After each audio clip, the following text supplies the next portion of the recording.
as you said, it's that leap of faith, I suppose, of taking a machine and applying it to your baby. Yeah. When Your pride and joy.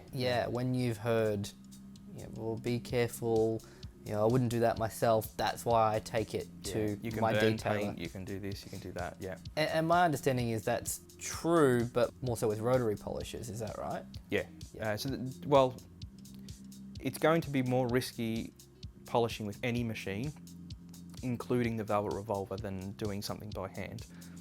But the increasing risk, you can still do some damage by hand. I mean, using abrasive polishers, so the chances of you doing it are slim. The chances of doing it with a Velvet Revolver are slim, but the chances of having an issue with a rotary polisher, if you've never used it before and your skill level is very low, if you're not used to handling those kind of power tools and you haven't done much research or have inaccurate information, is high.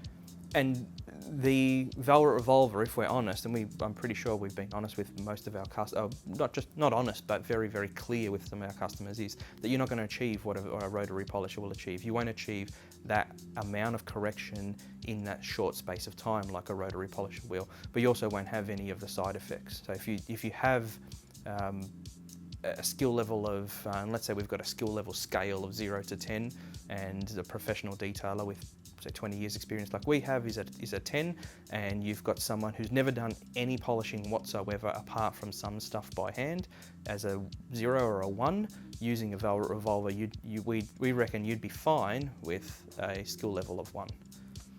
Using a rotary polisher, you'd need a skill level of at least 6 or 7. So what are the basic differences between a dual action polisher like the Velvet Revolver and a rotary polisher? What is it about the Velvet Revolver that removes some of that risk that you would?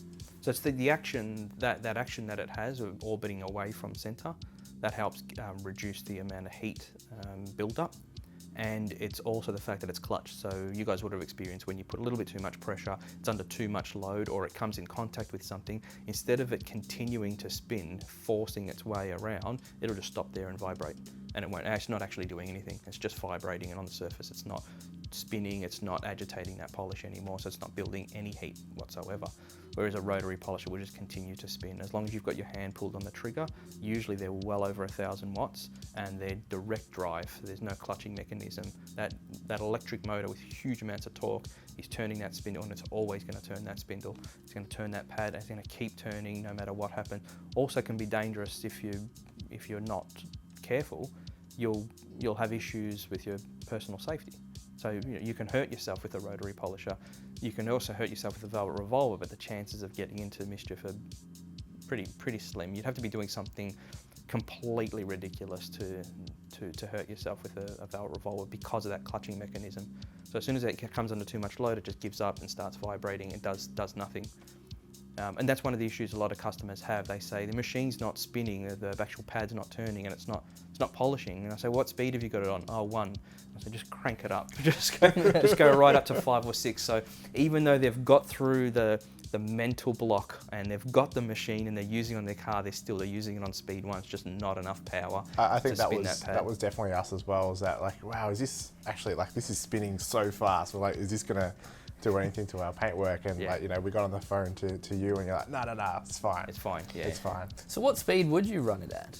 Generally run it at about speed 1 or 2, sometimes up to 3 for decontamination. The eraser's lubricated much better than polishers are, so you'll require less power to keep it spinning, and you actually don't want it to spin too fast. You just want it to move across the surface. It just has to move across the surface. It doesn't. The faster it spins is not necessarily an indicator of it removing more contamination. And when you're doing paint correction, you want it at around speed 5, so almost flat out. And you should never use any machine flat out.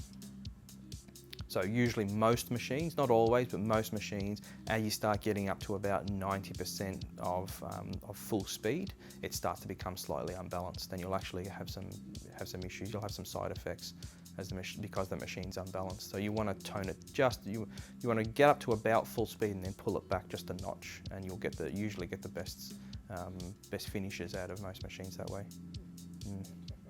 I think we spoke about, you know, a lot of people don't understand the whole paint protection and going forward, and you know, the most important part that you've drilled in both of our heads is the preparation. Yeah. You know, don't worry about the paint protection at the end. Yeah. Just worry about your preparation first. Can you sort of step us through a little bit of that?